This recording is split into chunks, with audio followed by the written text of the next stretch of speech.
elite family gathered under one roof, not to celebrate, not to toast, but to destroy. They sat in a room, dripping with inherited wealth and generational cruelty, and they watched as a screen lit up behind the woman they despised, her childhood home, her mother's sewing shop, her scholarship records. Every struggle she had ever survived was projected onto that screen like a criminal confession.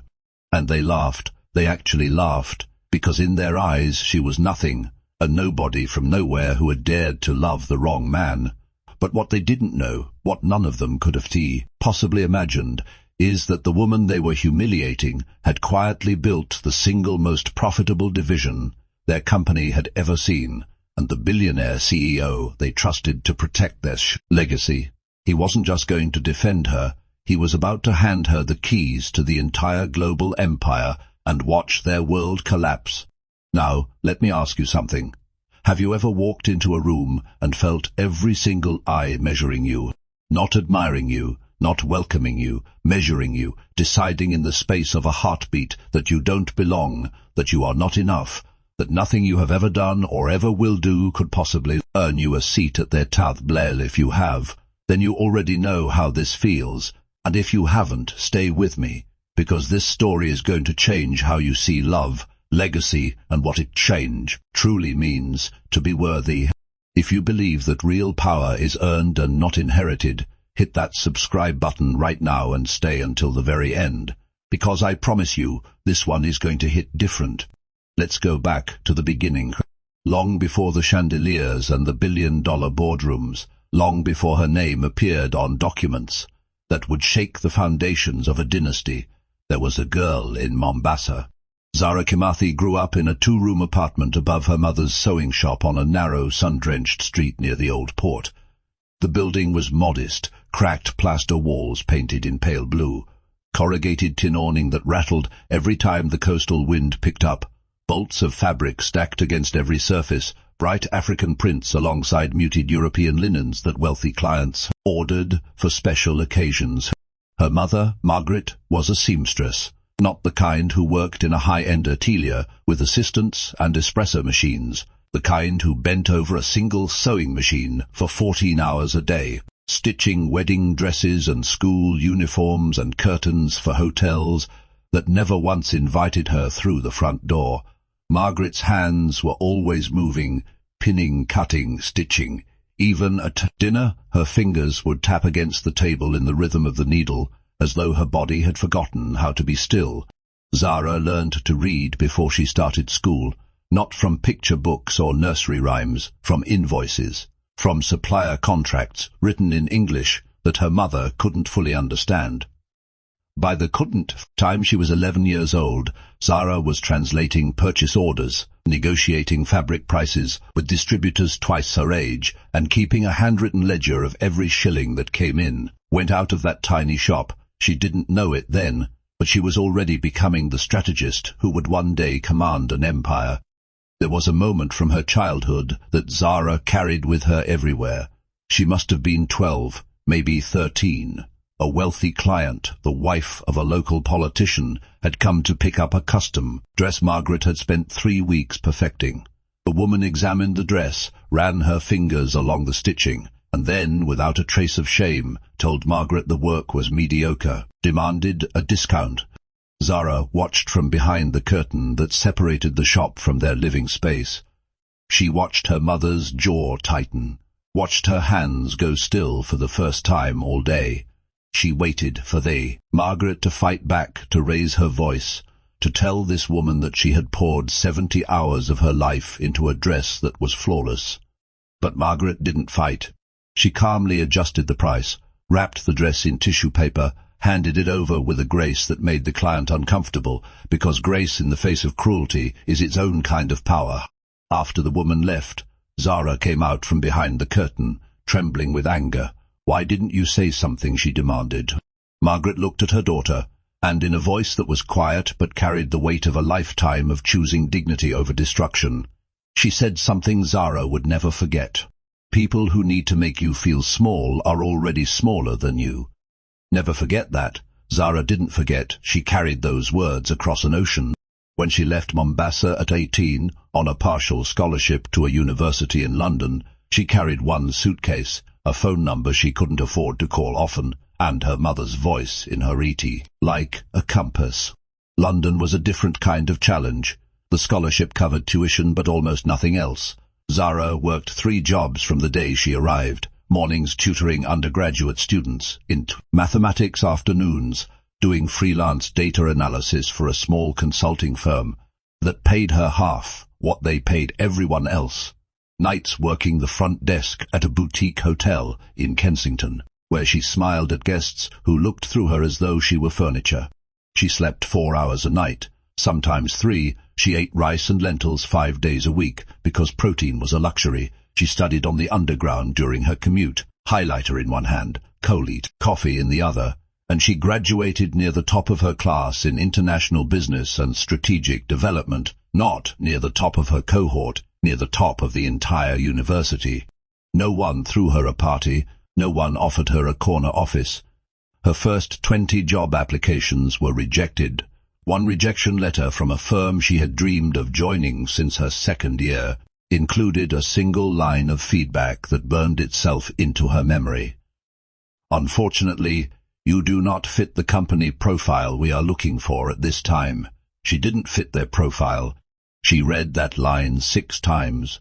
Then she folded the letter, placed it in the bottom drawer of her rented desk, and decided she would never again wait for someone else to open a door for her. She built her own. Within a year, Zara had launched a small consulting practice from a shared office space in Nairobi. She specialized in African market expansion for international corporations, a niche most Western firms either ignored or approached with patronizing incompetence. She understood things they didn't: supply chain logistics in landlocked nations, regulatory frameworks across 4 different legal traditions, the cultural nuances that turned promising deals into disasters when handled by people who had never set foot on the continent. Within 2 years, she was advising 3 multinational corporations. Her client list grew through word of mouth alone. No advertising, no family connections, no inherited network. Just brilliance, applied relentlessly, by a woman the world kept underestimating. Now, let me tell you about the man who saw her before anyone else did. Damien Caldwell was not born into softness. He was born into expectation.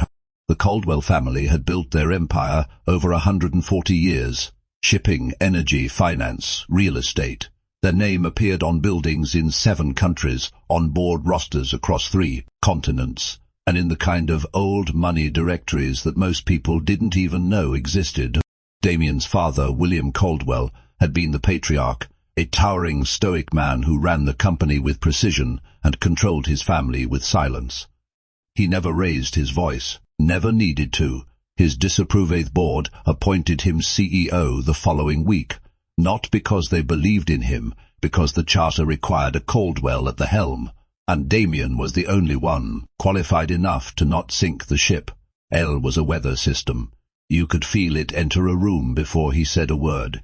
When William died suddenly of a cardiac arrest during a board meeting in Zurich, Damien was 29 years old. His uncle, Richard Caldwell, had wanted the position, had expected it. Richard was 15 years older, steeped in the traditions of the family, and utterly convinced that seniority and surname were surname, the only credentials that mattered. When the board passed him over for his nephew, something curdled inside Richard that never fully healed.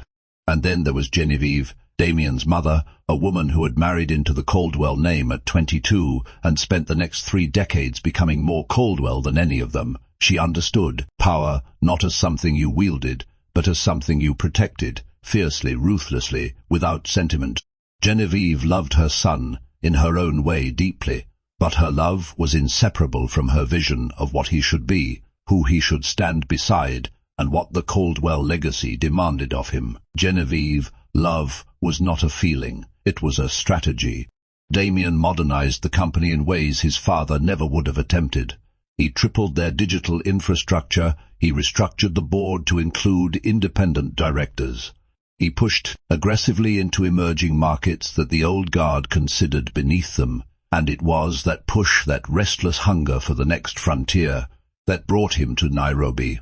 He was scouting expansion opportunities in East African technology infrastructure when a colleague mentioned a consultant who had been doing remarkable work in the region. Someone sharp, unconventional, someone who understood the terrain better than anyone they had encountered. Damien scheduled a meeting, expecting a polished presentation from a mid-level advisor. What he got was Zara Kimathi in a small office with mismatched chairs and a whiteboard covered in strategy maps, dismantling his entire African market approach within the first 15 minutes. She didn't flatter him, she didn't defer to his title. She looked at his proposal, then looked at him, and said, with the calm authority of someone who had nothing to prove and nothing to lose, "This BAF strategy will fail. Not because it is bad, because it is built on assumptions made by people who have never lived here." He stared at her. Not because he was offended, because she was right, and no one, in his entire career, in his entire life, surrounded by yes men and inherited deference, had ever spoken to him with that kind of clarity.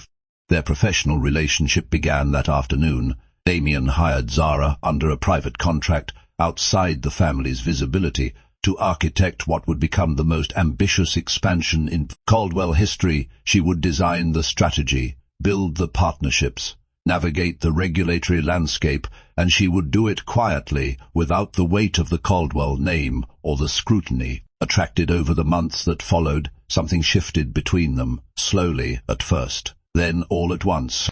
It started with late-night calls about market projections that drifted into conversations about childhood, about fear, about the particular loneliness of carrying a weight no one around you understands.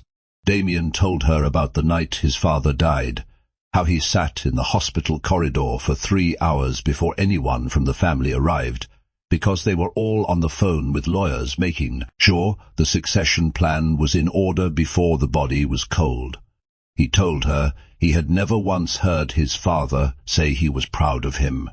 Zara told him about Margaret, about the sewing machine that never stopped, about the letter that said she didn't fit the profile, about the nights in London when she was so tired and so broke, invisible that she wondered if the world was right about her, if she really was nothing. They didn't kiss that night, they didn't touch, but something far more dangerous happened. They trusted each other completely, and when trust like that forms between two people, it doesn't ask permission from bloodlines or bank statements or the opinions of people who have never risked anything for love. It simply exists, and it refuses to be undone. When the Caldwell family discovered that Damien was seeing someone, the resistance was immediate and absolute. Genevieve's first words upon seeing a photograph of Zara were delivered with the cold precision of a surgeon. "This is not a woman. This is a liability." Richard pulled Damien aside at a family dinner and issued what he clearly believed was an ultimatum. The board will never accept her. The family will never accept her. And if you force this, you will never lose everything. Damien listened to his uncle without interrupting. Then he set down his glass, looked Richard in the eye, and said nothing, not because he was afraid, because he had already set something in motion that none of them could see, and silence in that moment was not retreat. It was patience.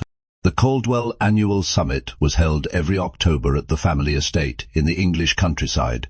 6 generations of stone and ivy, 47 rooms filled with portraits of men who believed wealth was a birthright and power was a bloodline. It was not a celebration, it was a performance, a ritualized display of hierarchy where the family reminded itself, and everyone connected to it, exactly who belonged and who did not. This year, the guest list had been carefully curated: board members, investors, advisory council family, and one woman who had been placed on the list not as a guest but as a target. Zara arrived alone. She wore a deep burgundy dress, no designer label, no borrowed jewelry, no desperate attempt to mirror the aesthetic of women who had spent their entire lives being dressed by other people. She looked beautiful, not because of what she wore, because of what she carried: a stillness, a composure, a quiet, unshakable awareness of exactly who she was. The estate was lit from every window. Cars lined the gravel drive in a convoy of inherited arrogance, Bentleys, Rolls-Royces, a parade of wealth that existed not to be used, but to be seen. Zara walked through the entrance alone. Inside, the grand hall was a theatre of power. 60 of the most influential names in European and American finance sat at tables dressed in white linen and crystal. Portraits of Caldwell, patriarchs loomed from the walls, men with cold eyes and legacies built on the labor of people they never acknowledged. Every head turned when she entered.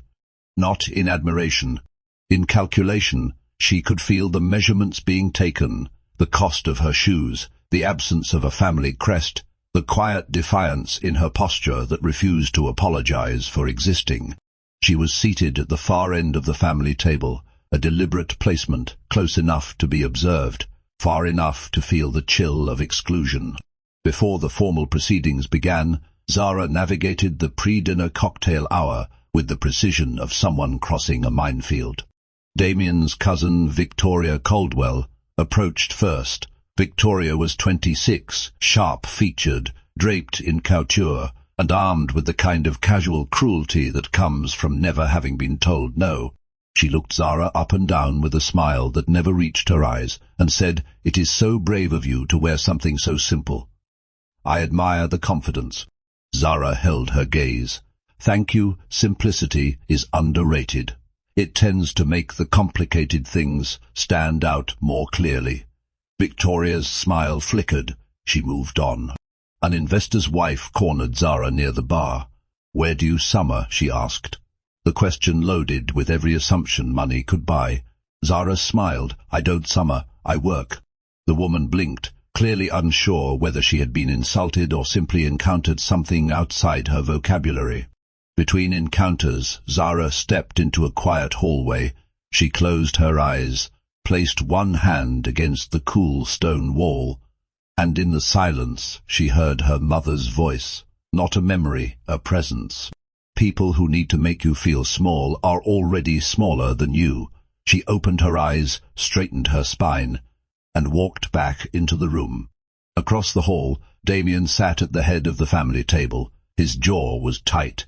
His dark eyes moved across the room with the controlled intensity of a man who was counting enemies and running out of the family. "Patience." He caught Zara's gaze across the long stretch of linen and silver. Held it.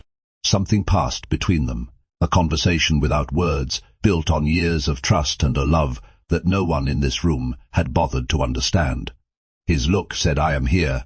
Hers said, "I know." Then Genevieve Caldwell rose to speak, and the trap began to close. She stood with a champagne flute in one hand, her silver gown catching the chandelier light like armor. Her posture was impeccable. Her voice carried the rehearsed warmth of a woman who had perfected cruelty into an art form. "Family," she began. "We gather each year not only to celebrate our achievements, but to protect what generations before us sacrificed to build." Applause rippled across the room, predictable, choreographed. "This year, however, we face an unusual situation." Her gaze drifted, slowly, deliberately, until it rested on Zara. "My son, in his brilliance and his youth, has made many bold decisions. Most of them have served us extraordinarily well. But not all decisions are made with the clarity our legacy demands." She nodded to an assistant near the wall. A large screen descended from a concealed recess in the ceiling. The first image appeared, a small apartment building in Mombasa, cracked walls, a narrow street, sun-bleached signage. "Zara Kimathi," Genevieve said, pronouncing the name as though reading a court indictment. "Born in coastal Kenya, raised by a single mother who earned a living as a seamstress. Arrived in London on a partial scholarship to a mid-tier university." Another image, a crowded lecture hall, Zara barely visible in the back row. No family enterprise, no trust fund, no connections to any network of significance. Murmured laughter from the cousins' table, polite coughs from the investors, who watched with the detached curiosity of people observing a dissection. "She has no corporate pedigree," Genevieve continued, "no board tenure, no inherited understanding of what it means to steward a legacy that spans generations and continents."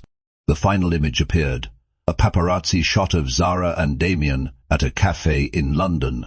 The tabloid headlines screamed across the screen. Caldwell heirs mystery woman, fortune hunter or social experiment. Genevieve let it linger.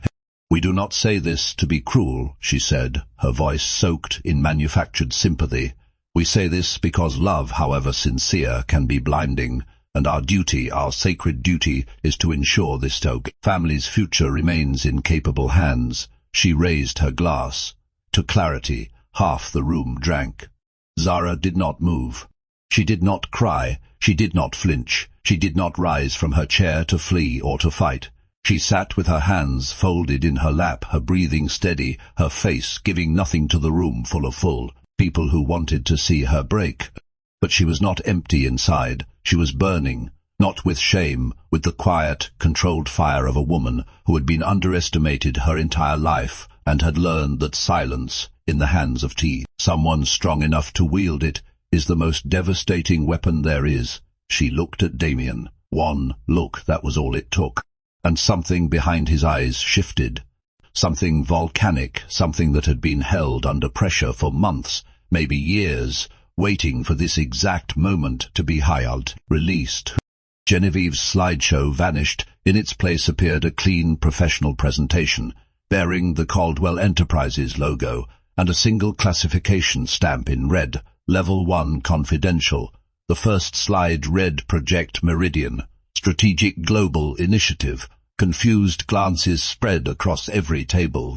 "For the last 3 years," Damien began, his voice shifting from controlled fury to surgical precision, "Caldwell Enterprises has been quietly building an expansion into East African technology infrastructure, telecommunications, digital banking, clean energy logistics, supply chain automation." He clicked again. Revenue charts flooded the screen. Growth curves that climbed at angles most chief financial officers only dreamed about. Partnership contracts with 3 of Africa's largest telecom operators. Government approvals across 4 nations. Joint ventures with sovereign wealth funds worth hundreds of millions. "This initiative," Damien continued, pacing slowly, his words landing like hammer blows, "has generated $1.2 billion in new revenue over 36 months. He let the number hang in the air. It is the single most profitable venture in our company's 140-year history." The silence became absolute. No coughing, no shifting in chairs, no whispered commentary, just 60 powerful people staring at a screen that was rewriting everything they thought they knew about their own company. "And it was designed, built, and executed," Damien said, his voice dropping to something almost reverent, "by one person." He clicked the remote a final time. A photograph appeared. Zara seated at a polished boardroom table in Nairobi, shaking hands with a government minister. Behind her, a window overlooking the Kenyan skyline. On the table before her, contracts bearing the Caldwell insignia. Beneath the image, a title, Lead Architect and Executive Director, Zara Kimathi. The gasp was collective, not the polite kind, the devastating kind. Damien turned to face the family table slowly, deliberately, as though presenting evidence to a jury that had already convicted the wrong person. "While you were investigating her mother's sewing shop," he said, his voice ice, "she was constructing the most profitable division your family has ever seen." He turned toward his mother. "While you were projecting tabloid headlines on a screen to humiliate her in front of people she has never wronged, she was quietly signing contracts that kept 3 of your board members from facing insolvency. Last quarter," Genevieve's face drained of every shade of color. Richard Caldwell rose from his chair so fast it scraped against the marble floor. His face was mottled with fury. "This is outrageous," he said. "You concealed this from the board. You gave operational authority to someone outside the family without governance approval." Damien looked at his uncle without blinking. "I gave operational authority to the most qualified strategist I have ever encountered," he said. "Family had nothing to do with it. Competence did." Richard opened his mouth, then closed it, then opened it again. But nothing came out, because the numbers were on the screen. The revenue was real. The growth was documented. The contracts bore government seals and sovereign signatures. and every argument Richard had ever made about bloodlines and belonging crumbled under the weight of $1.2 billion. At the cousins' table, Victoria Caldwell sat very still. The smirk she had worn during the slideshow was gone. In its place was something she clearly didn't enjoy feeling, something that looked dangerously close to respect. Listen, if this story is hitting different right now, do me a favor. Smash that like button and share this with someone who needs to hear it, because we are not done yet. What Damien does next, nobody saw it coming. Not the family, not the board, not even Zara. Damien reached into the inside pocket of his jacket and withdrew a leather-bound folder. A Caldwell family crest, a lion crowned in iron, was embossed on its cover in gold. The room watched as he opened it slowly. 6 months ago, he said, his voice steady as stone, I initiated a formal review of our corporate governance charter. He paused, letting the weight of those words settle. Article 12, Section 3 grants the majority shareholder, which as of the most recent filing is me, the unilateral authority to appoint a successor in the event of a voluntary leadership transition. Richard's voice cracked like thin glass. You are not seriously. I am stepping down as CEO of Caldwell Enterprises. Chaos erupted. Chairs scraped backward. Voices clashed and overlapped. Somewhere a glass shattered against the floor. Genevieve gripped the edge of the table with both hands, as though the ground beneath her had turned to water. But Damien was calm. Devastatingly, terrifyingly calm, effective midnight tonight, he continued, his words cutting through the noise like a scalpel through silk. I am formally appointing a new chief executive officer of this company. He turned toward Zara. The noise died. Every voice, every whisper, every breath. He walked toward her, each step slow, each second weighted with the gravity of everything it carried. Years of quiet work, private sacrifice, a love tested and refined in fires that no one in this room could imagine, a belief so deep and so certain that he was willing to bet his name, his inheritance, and his entire legacy on it. He stopped in front of her and extended the leather folder. Zara Kimathi, he said, loud enough for every corner of that grand hall to hear, I am naming you sole successor and chief executive officer of Caldwell Enterprises. She looked at him. Not with shock, with understanding, because this was not a surprise to her. This was the culmination of a conversation they had been having for years. Late at night in quiet rooms over coffee and blueprints and dreams that most people would call reckless, but they called inevitable. She took the folder, and the ground beneath the Caldwell dynasty cracked wide open. For a moment the room held its breath. Then one person clapped, an elderly woman from the investor table. A woman who had watched the entire evening without expression, without reaction, without a single tell on her face. She brought her hands together slowly, deliberately, as though she had been waiting for this moment longer than anyone knew. Then a second person joined. Then the advisory council. Then the board members who had seen the revenue charts and understood exactly what they were looking at. The applause swelled into something that could not be silenced, not polite applause, not obligatory applause, the kind that carries weight, the kind that says, we see you and what you have built demands recognition. Zara rose from her chair. She didn't rush, she didn't stammer. She didn't glance at the family table for approval or permission or mercy. She walked to the front of the room with the same quiet, unshakable grace she had carried all evening. The same grace her mother had shown in a small sewing shop in Mombasa when the world tried to make her feel small, and when she spoke, her voice did not tremble. I know what you see when you look at me, she began. The room was silent, completely, utterly silent. You see the seamstress's daughter, the scholarship student, the woman with no crest above her fireplace and no portrait hanging in this hall. She paused, let the words settle. But what you don't see is the girl who taught herself to code at 13 on a borrowed laptop in a one-room apartment. You don't see the teenager who translated international contracts for her mother before she was old enough to sign one herself. You don't see the woman who built a billion-dollar operation from a rented desk in Nairobi, while some of the people in this room couldn't manage the divisions they were handed at birth. The silence deepened. It bruised. I didn't come here tonight to prove myself to you. I came here because I was invited. But since we are being honest with each other for the first time, let me be very clear about something." She straightened. "I don't carry your name, and I don't need to, because legacy is not something you inherit, it is something you prove. Every single day, with every decision, with every sacrifice, with every moment you choose to build instead of tear down." She looked directly at Genevieve, "And I intend to prove it."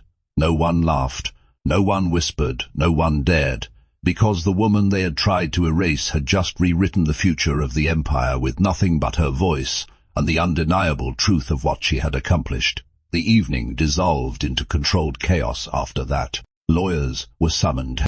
Board members convened in urgent clusters near the bar, speaking in low, urgent tones.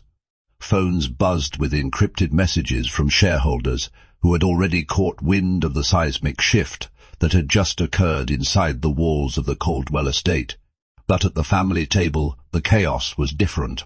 It was quieter, heavier, laced with the kind of pain that only comes when certainty collapses. Richard sat with his arms folded, his face a mask of barely contained fury. "You have destroyed this family," he said quietly. Damien looked at him without flinching. "Number, I have saved it." By handing our company to an outsider, Damien leaned forward. "She is not an outsider," he said. "She is the reason your shipping division didn't collapse last quarter. She is the reason our stock price held during the African market's correction. She is the reason we are having this conversation in a manner instead of a liquidation hearing." He let that land. "So before you call her an outsider, Richard, I suggest you consider what this company would look like without her.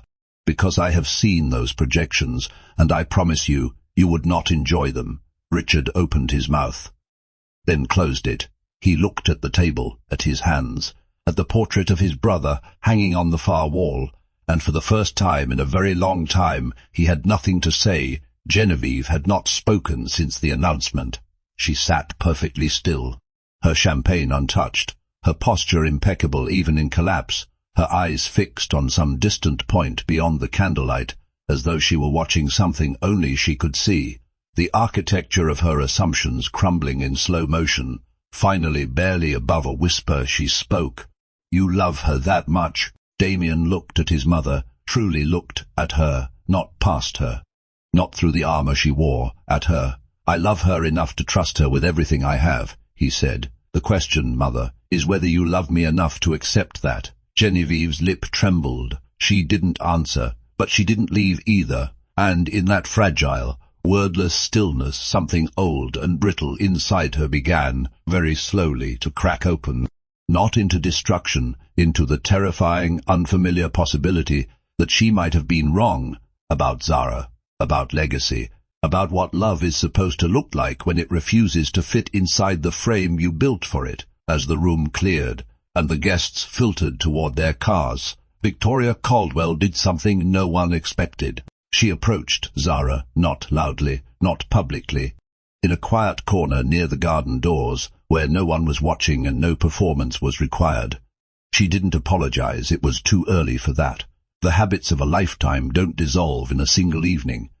But she said something that surprised both of them. The dress wasn't simple. It was the most elegant thing in the room. I think I knew that when I said what I said. Zara studied her for a moment, then nodded. It wasn't forgiveness, it wasn't reconciliation, but it was the first honest thing Victoria had said all night, a small crack in a very tall wall. And sometimes that is where change begins. Not with grand gestures or dramatic speeches, but with one quiet moment of truth between two people who have every reason to stay behind their defenses and choose just once, not two. The gardens of the Caldwell estate stretched into darkness beyond the stone terrace. Iron lanterns cast pools of amber light along the gravel paths.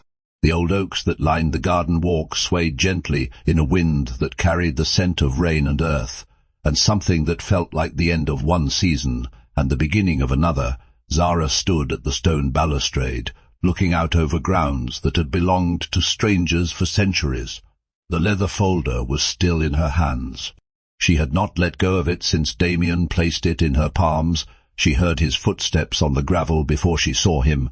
Damien stopped beside her, close, but not touching, as though even now, after everything that had happened inside that room, he wanted to give her the space to choose, to breathe, to decide for herself what this moment meant.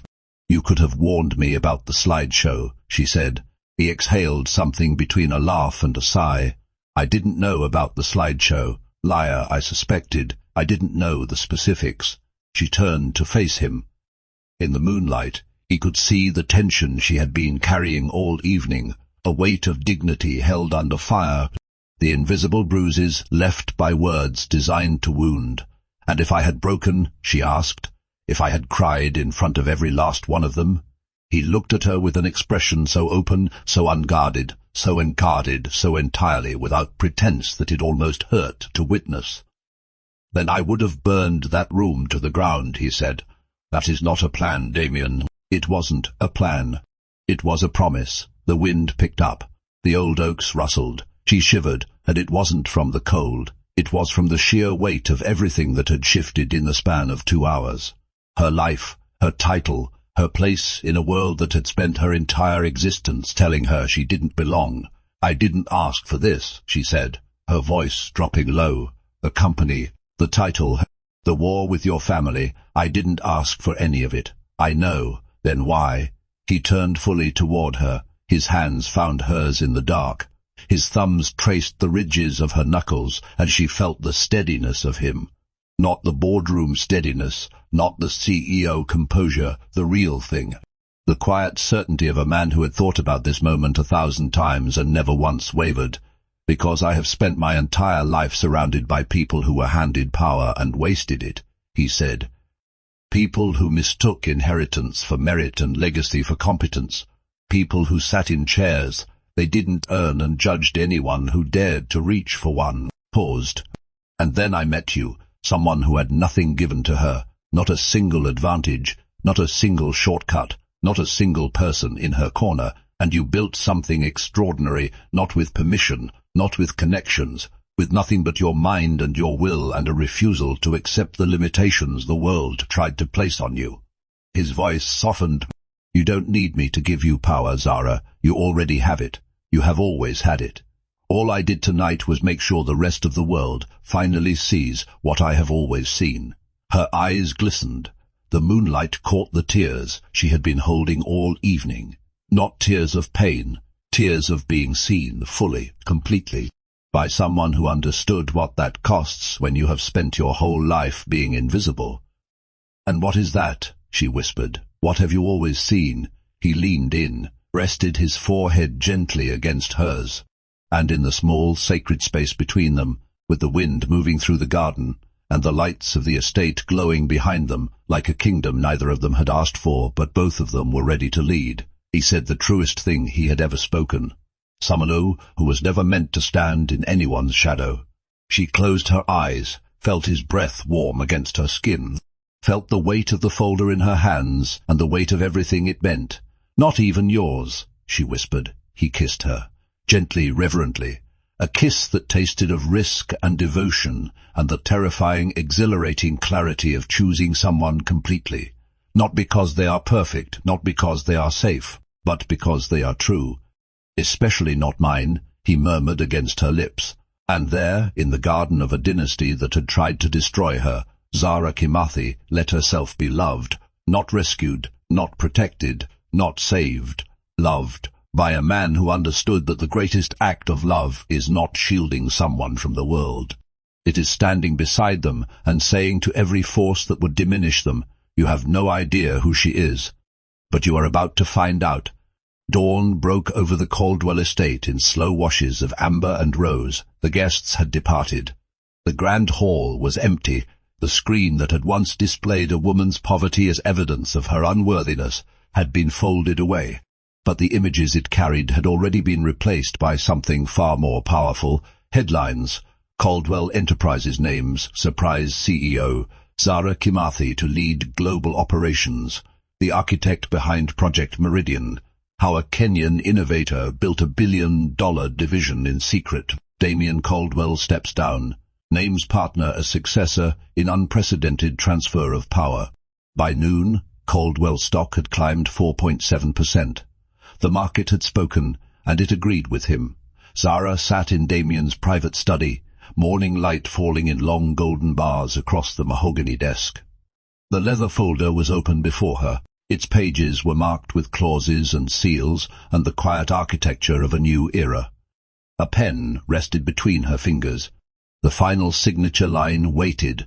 She thought of Mombasa, of the sewing machine that never stopped, of a mother who taught her that dignity is not something anyone can take from you unless you hand it over, of a letter that said she didn't fit the profile, of every closed door and every silent night and every moment she chose to build instead of break.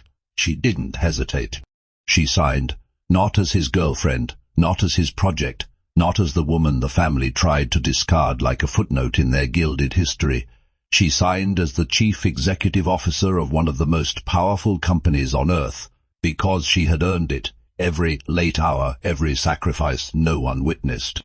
Every quiet act of brilliance, performed in rooms where no one was watching, and no one was applauding, and no one was handing her a trophy for surviving another day in a world that was never designed to let her win. And behind her, leaning against the doorframe, with a coffee cup in his hand and a look of quiet, unshakable pride on his face, stood the man who had wagered his entire legacy on a belief the rest of the world called foolish. The belief that love, real love, is not about saving someone. It is about seeing them. Zara set down the pen and whispered something to herself. Words she had carried since she was 12 years old, standing behind a curtain in a sewing shop in Mombasa, watching her mother choose grace over fury.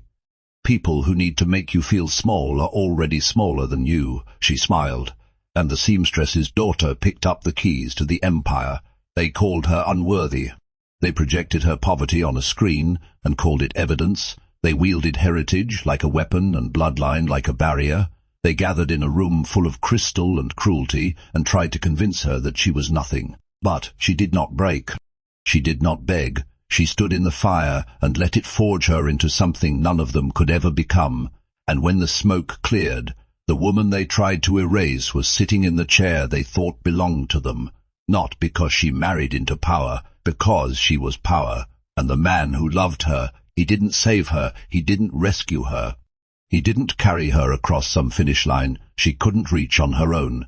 He simply made sure the world finally saw what he had always known, that some legacies aren't inherited, they are built, one bold, unbreakable heartbeat at a time. If this story moved you, if it reminded you that where you come from doesn't define where you are going, I need you to do 3 things right now. Hit that like button, share this video with someone who needs to hear this today, and subscribe to Mr. Andy Love Stories so you never miss a story that speaks to your soul. Drop in the comments and tell me what moment hit you the hardest. I read every single one. Until next time, remember this: your legacy is not what you inherit, it is what you build.